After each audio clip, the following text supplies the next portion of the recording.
কারণ সলাৎ মানুষদেরকে হতাশা এবং মানসিক যে বিষণ্ণতা আছে এগুলো থেকে মানুষদেরকে প্রশান্তি দান করে। রাসূলুল্লাহ সাল্লাল্লাহু আলাইহি ওয়াসাল্লামের হাদিস থেকে এটা বোঝা যায়। আল্লাহ নবী সাল্লাল্লাহু আলাইহি ওয়াসাল্লাম হাদিসের মধ্যে ইরশাদ করেছেন, ওয়াজুইলাত কুররাতু আইনি ফিস সালাহ, সলাতের মধ্যে আমার চক্ষু শীতলকারী বিষয় আল্লাহ তাআলা রেখে দিয়েছেন।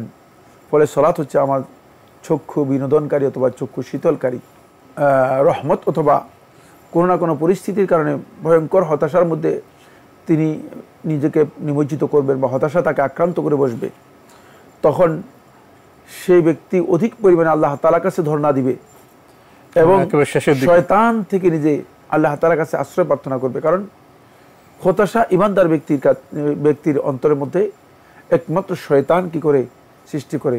কারণ হতাশা, নিরাশ হওয়া এটা ইমানদার ব্যক্তিদের লক্ষণ নয়, বেঈমানের লক্ষণ। শয়তান এসে তাকে হতাশ করে, একেবারে আল্লাহর রহমত থেকে নিরাশ করে। মানুষ অতিমাত্রায় হতাশাগ্রস্ত হয়ে গেলে কি করণীয়?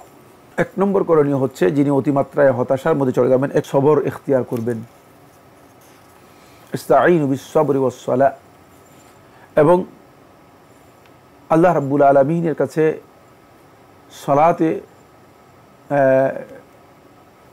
সলাতের মধ্যে মানে রত হয়ে যাবেন, সলাতে আত্মনিয়োগ করবেন।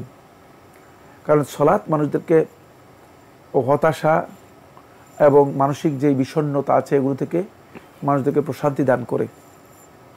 রাসূলুল্লাহ সাল্লাল্লাহু আলাইহি ওয়াসাল্লামের হাদিস থেকে এটা বোঝা যায়।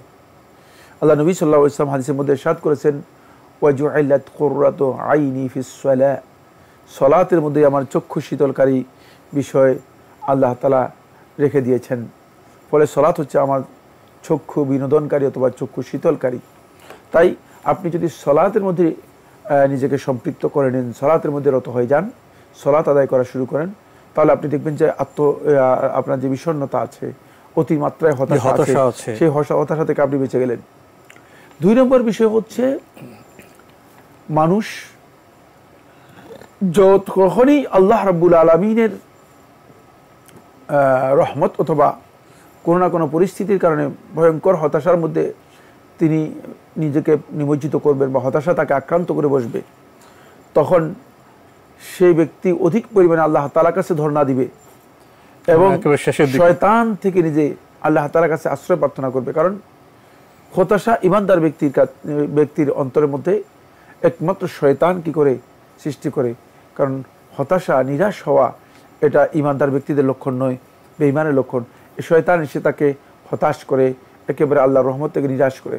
তখন তিনি আল্লাহ তাআলার কাছে আশাবাদী হবেন যে আল্লাহ সুবহানাহু ওয়া তাআলা আমাকে অবশ্যই সাহায্য করবেন, আমি আল্লাহর পক্ষ থেকে সাহায্য পাবো। যখন আপনি আল্লাহ তাআলার কাছে ধর্ণা দিবেন, আপনি মনে করবেন যে আমার আল্লাহ রাব্বুল আলামিন আমাকে সাহায্য করছেন। এর জন্য প্রয়োজন হচ্ছে ইমানদার ব্যক্তি মাইয়াতুল্লাহ, এটাকে নিজের মধ্যে মানে স্থাপন করবে যে আমার সাথে আল্লাহ আছেন।